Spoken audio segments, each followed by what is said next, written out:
And I'd like on a personal note to say how glad I am to be able to perform this small service for the senior class who, among other things, have been responsible for dumping a cup of hot coffee in my lap Jesse! in the course of a mixed seminar. The class, Was it justified? one of whose members leads St. Mary's College tours under my window and tells people from Peoria that a papist troll lives on the second floor of Philippi Academic Hall. A class, a member of which came to me early in the year wanting advice on a senior essay, and then took the essay, which turned out to be a good one, to my sworn enemy, Porcella, that captain. A class which has found ways over the last 4 years to make me miserable almost every day. Yes! Mission accomplished. Every morning I get little notes from the juniors. They say, get them, get them. And I say, yes, yes. So we will begin. We will not do a formal introduction to begin with, but we will also, as is usual for Integral, have a contest attached to this for the freshmen. This year, in a special necromantic ceremony, the tutors called down the master spirits of Anglophone poetry to provide inspiration so that we might do justice verbally upon this trivial bunch of seniors. The freshmen who can name the master spirit in every case will win a special prize. So we will simply begin, and you may begin to guess to whom we are referring.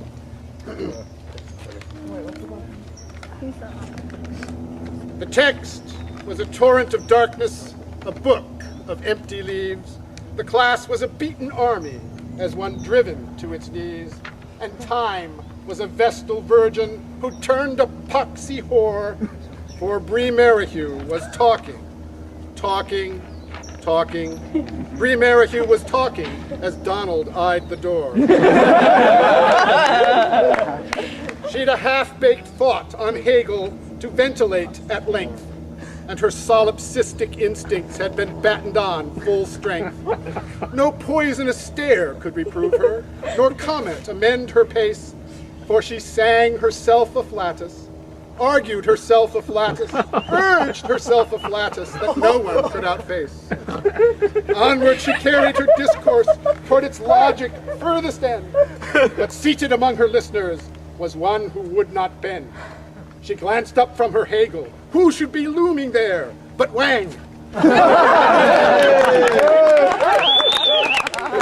Wang, the tutor's favorite, Riley's dark-haired favorite, looking her jaw in anguish as she reared up in her chair. Now, in the frozen moment, silence deepening had gripped the room, and a dozen minds were asking, must Merrihew meet her doom? But time resumed its wending when, whispering, she managed to say, perhaps a clarification? I have a clarification. Here's a clarification. I look at it this way. The wind from the west breathed a sea mist about the chapel tower. The moon in the east sky rising marked the seminar's last hour. A voice from the corridor beckoned, while shadows crossed the floor. And Bree Merrihew was talking. Bree Merrihew kept talking, but the class was out the door.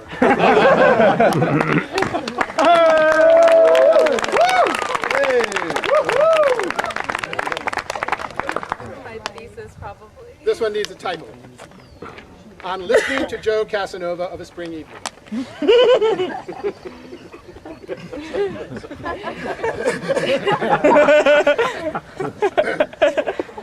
Whose words these are, I think I know. You cribbed them from the intro, so I sit in silence, lending ear to chart where sheer pretense may go. Our little group must think you queer to spin without a reference mere scholastic pieties and fake the hardest reading of the year. Each gives her head a subtle shake and waits to hear your first mistake. The only other sound's a groan emitting from the tutor's throne. Your words, gelatinous, they creep. Into the brain like wine they seep. And lingering there, put me to sleep. And lingering there, put me to sleep. There's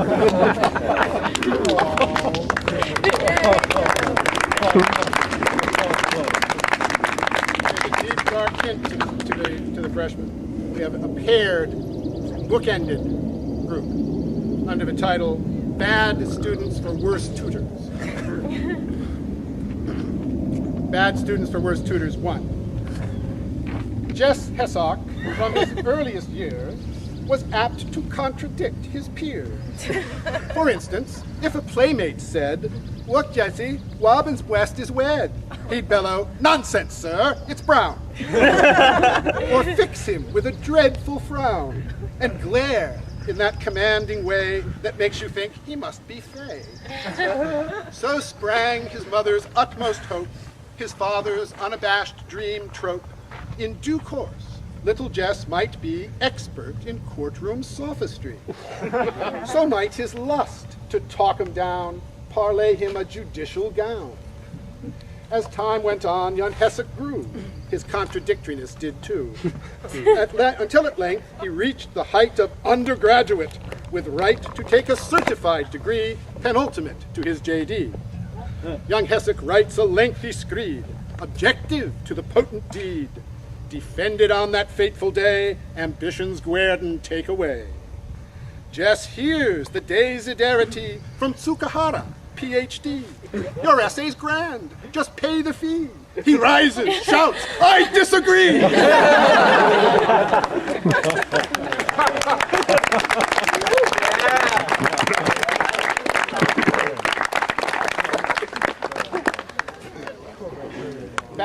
Bad students for worse tutors too. His tutor came on Nick Carmone, composing at the font.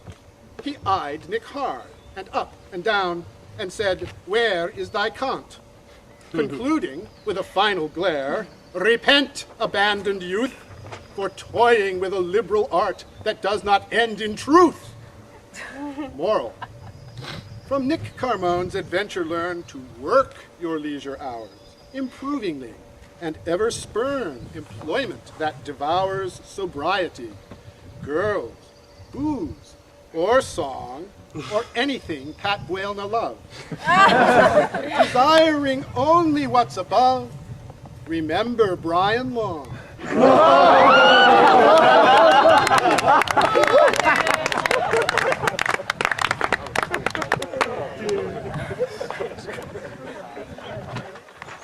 And Augie Yuri for Stefan. Join me, please. Ready? Real cool. Be school. Take grief. Oh my God! No. Translate. Draw shape. Stay late. Drink wine. Feel fine. Right long. Play song. Talk deep. No sleep. Watch bird. Be heard.